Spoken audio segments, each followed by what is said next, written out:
Hello दोस्तों, स्वागत है एक बार फिर से आप सभी का। तो आज हम एक नए विषय की शुरुआत करने जा रहे हैं। तो जो आज का हमारा विषय रहेगा वो रहेगा चौहान राजवंश। चौहान राजवंश की हम बात करने वाले हैं। चौहानों की हम उत्पत्ति की सबसे पहले हम बात करें तो जो चौहानों की उत्पत्ति हुई और चौहानों का जो प्रारंभिक पुरुष था वो था चहमान। कौन था? चौहानों का प्रारंभिक पुरुष या व्यक्ति कौन था? वो था चहमान।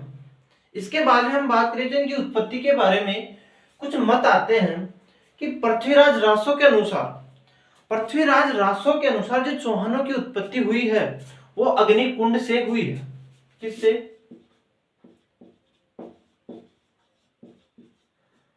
पृथ्वीराज रासो के अनुसार चौहानों की जो उत्पत्ति हुई है वो अग्निकुंड से हुई है। जबकि हम बात करें जो आपके बिजोलिया शिलालेख है,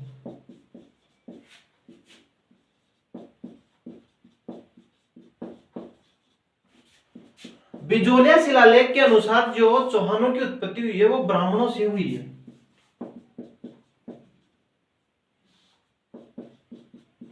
किनसे हुई है? बिजोलिया शिलालेख के अनुसार ब्राह्मणों से हुई है।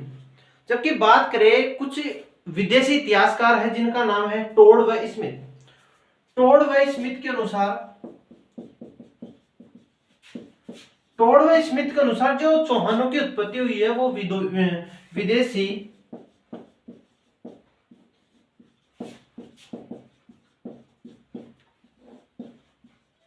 ठीक है। टोड व स्मिथ के अनुसार जो चौहानों की उत्पत्ति हुई है वो किससे हुई है? वो विदेशियों से हुई है। इसके बाद में हम बात करें तो जो सुंदा माता शिलालेख है, सुंदा माता शिलालेख के अनुसार महर्षि वशिष्ठ की संतान किसे बताया गया है? चौहानों। लेकिन चौहानों को महर्षि वशिष्ठ की संतान बताया गया है।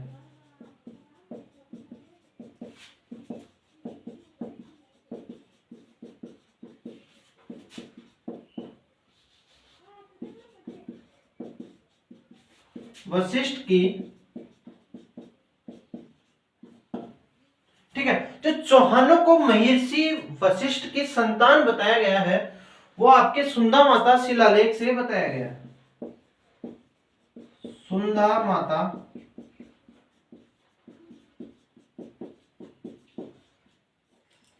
सुंदा माता शिलालेख से चौहानों की जो उत्पत्ति बताई गई है वो महर्षि वशिष्ठ की संतान के रूप में बताई गई। अब हम चौहानों की आगे बात करें तो चौहानों को या चौहानों के बारे में पृथ्वीराज विजय में एक बात लिखी हुई है और वो लिखी हुई है कि जो चौहानों का प्रारंभिक या मूल स्थान था वो कौन सा था? वो था सपाद लक्ष। जो चौहानों का मूल स्थान था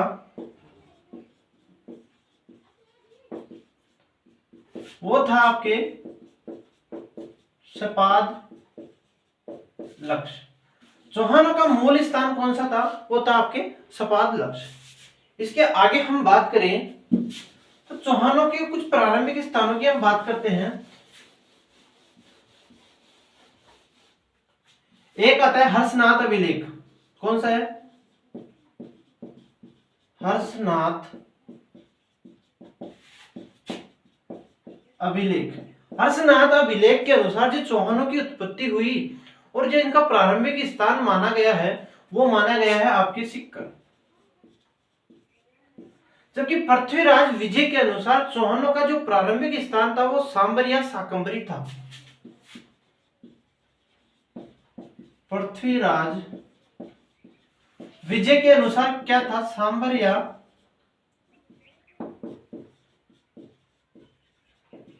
साकंबरी चौहानों का प्रारंभिक स्थान था। और चौहानों की प्रारंभिक राजधानी भी किसे बताया गया है पृथ्वीराज विजय में?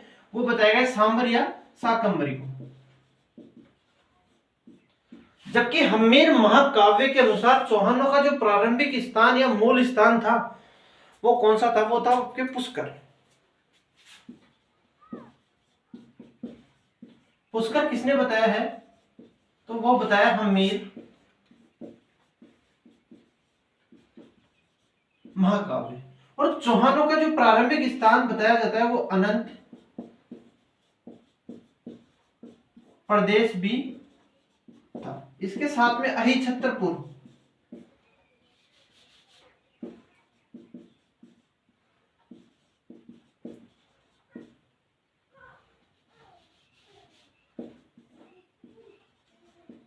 ये थे चौहानों के प्रारंभिक स्थान।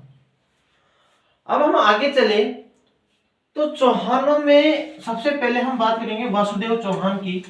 वासुदेव चौहान की हम बात करें तो वासुदेव चौहान चौहान वंश का संस्थापक था और इसने 551 ईस्वी में चौहान वंश की स्थापना की थी। वासुदेव चौहान, वासुदेव चौहान कौन था? चौहान वंश का संस्थापक कौन था? तो चौहान वंश का संस्थापक था वो था वासुदेव चौहान। इसने 551 ईस्वी में चौहान जो वंश था उसकी स्थापना की थी। इसके बाद में हम बात करें जो बिजोलिया शिलालेख है, कौन सा है? बिजोलिया शिलालेख के अनुसार सांबर झील का यदि किसी ने निर्माण किया था तो किसने किया था? वो किया था वासुदेव चौहान ने। बिजोलिया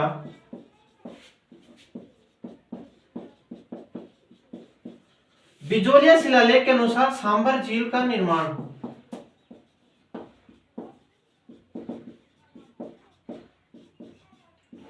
सांबर झील का निर्माण किसने किया था? तो वो आपके वासुदेव चौहान के द्वारा किया गया था। इसके बाद में हम बात करें तो इसके बाद में शासक आता है गुहक प्रथम। जो गुहक प्रथम था वो नागभट्ट सेकंड यानी गुर्जर प्रतिहार शासक नागभट्ट सेकंड का सामंत था। सेकंड का कौन था? नागभट्ट सेकंड का सामंत था। और जो गुहक प्रथम है इन्होंने सिक्कर में हर्षनाथ मंदिर का निर्माण करवाया था।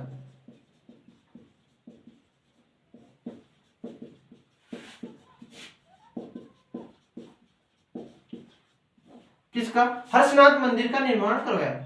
अब जो हर्षनाथ जी हैं वो चौहान वंश के क्या है? कुल देवता। चौहान वंश के कुल देवता कौन है? हर्षनाथ जी। साथ में हम बात करें जो आपके सांबर या जो अजमेर है वहां के चौहानों की जो कुल देवी है वो आपके शाकंभरी माता है। शाकंभरी माता यहाँ की क्या है? कुल देवी। जबकि हम और कुल देवियों की बात करें तो जो सिक्कर है, सिक्कर के चौहानों की कुल देवी है जीर्ण माता। जालोर की बात करें तो जालोर के चौहानों की कुल देवी है आशापुरा माता।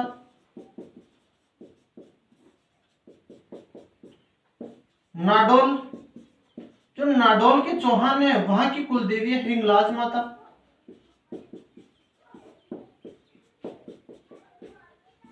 बात करें सांबर की, जो सांबर के चौहान है उनकी है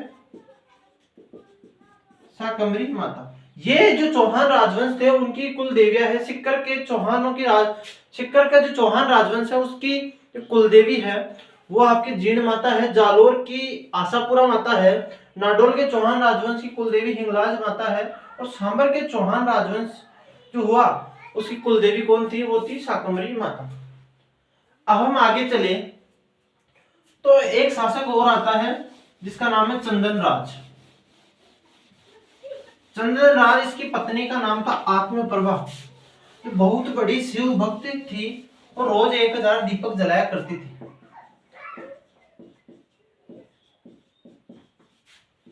इसकी पत्नी कौन थी? इसकी पत्नी का नाम था आत्मप्रभा, जिसे कहा जाता है रुद्राणी। क्या कहा जाता है? रुद्राणी।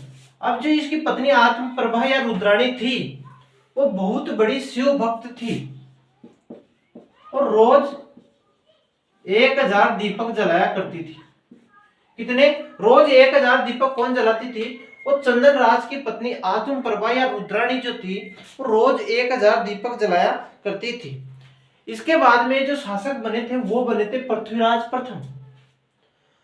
पृथ्वीराज प्रथम की हम बात करें तो जो पृथ्वीराज प्रथम थे उन्होंने 700 चालुक्यों की हत्या की थी। वो पुष्कर में ब्राह्मणों को लूटने के लिए आए थे। पृथ्वीराज प्रथम इन्होंने 700 चालुक्यों की हत्या की थी। जो कहां पर आए थे? जो पुष्कर में ब्राह्मणों को लूटने के लिए आए थे। याद रह जाएगा। पृथ्वीराज प्रथम ने 700 चालुक्यों की हत्या की थी जो आपके पुष्कर में ब्राह्मणों को लूटने के लिए आए थे। इसके बाद में एक शासक हुए जिनका नाम था गोविंदराज।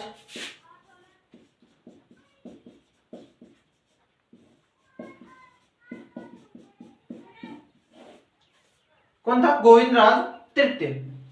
फरिश्ता ने इन्हें, जो गोविंदराज तृतीय है उसको फरिश्ता ने गजनी शासकों या गजनी आक्रमणकारियों को रोकने वाला कहा है। किसने? फरिश्ता ने गोविंदराज तृतीय को गजनी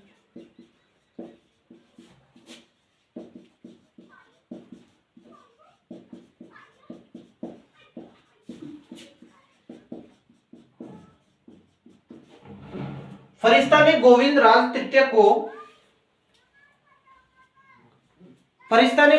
तृतीय को गजनी शासक या गजनी आक्रमणकारियों को रोकने वाला। अब हम आगे बात करते हैं। ये तो थी हमारी चौहान राजवंश की कुछ प्रारंभिक बात। इसके बाद में हम शुरू करें मुख्य जो शासक आएंगे या मुख्य जो चौहान राजवंश शुरू होगा वो अब शुरू होगा। तो सबसे पहले हम पढ़ने वाले हैं अजयराज। इसके बाद में हम पढ़ेंगे अर्णोराज। इसके बाद में हम विग्रहराज। फिर हम अध्ययन करेंगे पृथ्वीराज तृतीय। जो मुख्य शासक है चौहान वंश का वो है पृथ्वीराज तृतीय। सबसे पहले हम अजयराज की बात करते हैं। जो अजयराज का समय था वो 1113 से 33 ईस्वी के मध्य माना जाता है।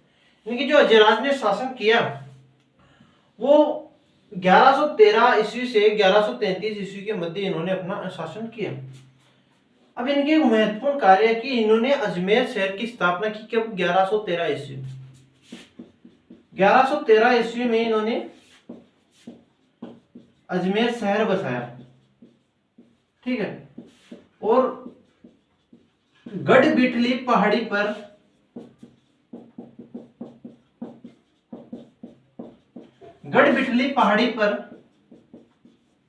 अजमेर दुर्ग की स्थापना की थी। किसने?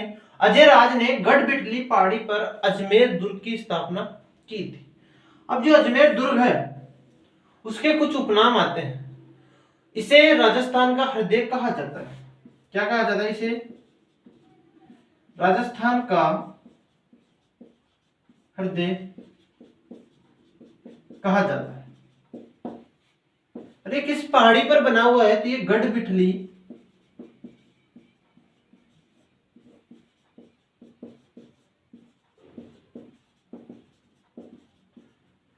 पहाड़ी पर बना हुआ है।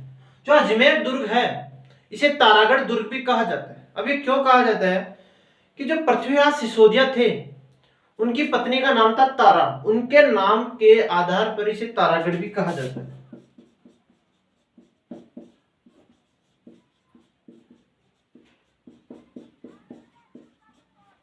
साथ में राजपुताना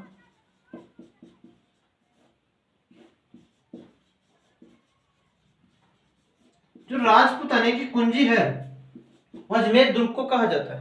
अब राजस्थान में यदि ये पूछा जाए कि सर्वाधिक स्थानीय आक्रमण किस दुर्ग ने सहन किए हैं तो यही दुर्ग है। कौन सा? अजमेर दुर्ग। यानी कि राजस्थान में सर्वाधिक स्थानीय आक्रमण क्या कहा जाता है? राजस्थान में जो सर्वाधिक स्थानीय आक्रमण सहन किए हैं वो किसने किए हैं? तो वह अजमेर दुर्ग ने किए हैं। और अजमेर दुर्ग को राजस्थान का जिब्राल्टर भी कहा जाता है। क्या कहा जाता है?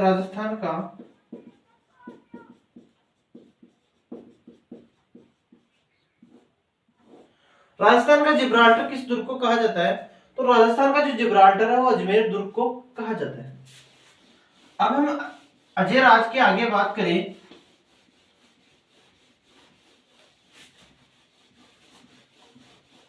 तो जो अजयराज था वो एक शैव धर्म का शासक था। शैव धर्म को मानने वाला शासक कौन था? चौहानों का प्रारंभिक शासक अजयराज जो शैव धर्म को मानता था।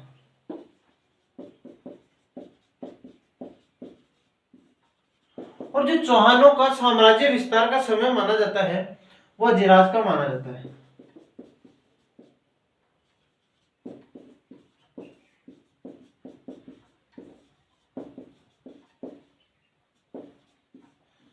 अब जो अजयराज है उन्होंने मालवा के नरवर्मन तक को हरा दिया था। मालवा के नरवर्मन को हराया। साथ में गुजरात के मूलराज प्रथम को हराया। इसके बाद में हम आगे बात करें तो इन्होंने तुर्क शासक शहाबुद्दीन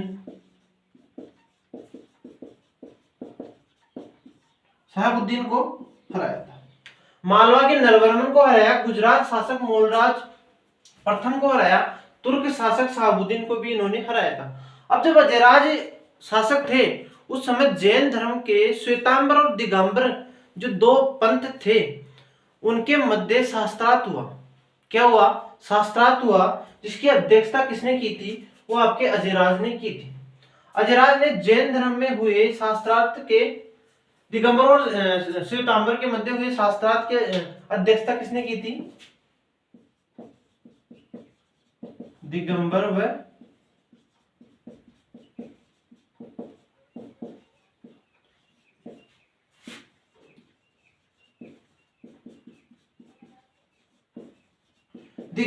श्वेतांबर जब शास्त्रार्थ हुआ, जैन धर्म के दिगंबर व श्वेतांबर जो पंथ थे उनमें शास्त्रार्थ हुआ, उसकी अध्यक्षता किसने की थी? तो वो की थी आपके अजयराज ने। और अजयराज के दरबार में चांदी के सिक्का चला करते थे। इनकी पत्नी थी सोमलवती। इनकी पत्नी का क्या नाम था?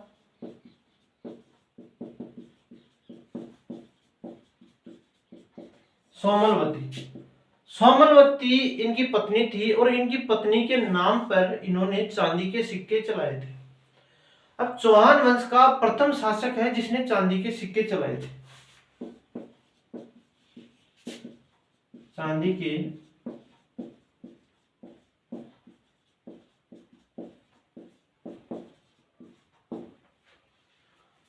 आगे बात करें तो इसके बाद में हम बात करते हैं, इसके बाद में हमने अभी देखा है कि राजस्थान का जिब्राल्टर किसे कहा जाता है? तो राजस्थान का जो जिब्राल्टर कहा जाता है वो अजमेर दुर्ग को कहा जाता है। लेकिन भारत का जिब्राल्टर किसे कहा जाता है? तो भारत का जो जिब्राल्टर कहा जाता है वो ग्वालियर दुर्ग को कहा जाता है। अब इसके बाद में बात करें तो जिब्राल्टर की संज्ञा दी किसने थी? तो विश्व हेबर नाम के एक इतिहासकार हुए हैं, उन्होंने राजस्थान का जिब्राल्टर किसे कहा है? तो जो राजस्थान का जिब्राल्टर कहा है वो अजमेर दुर्ग को कहा है।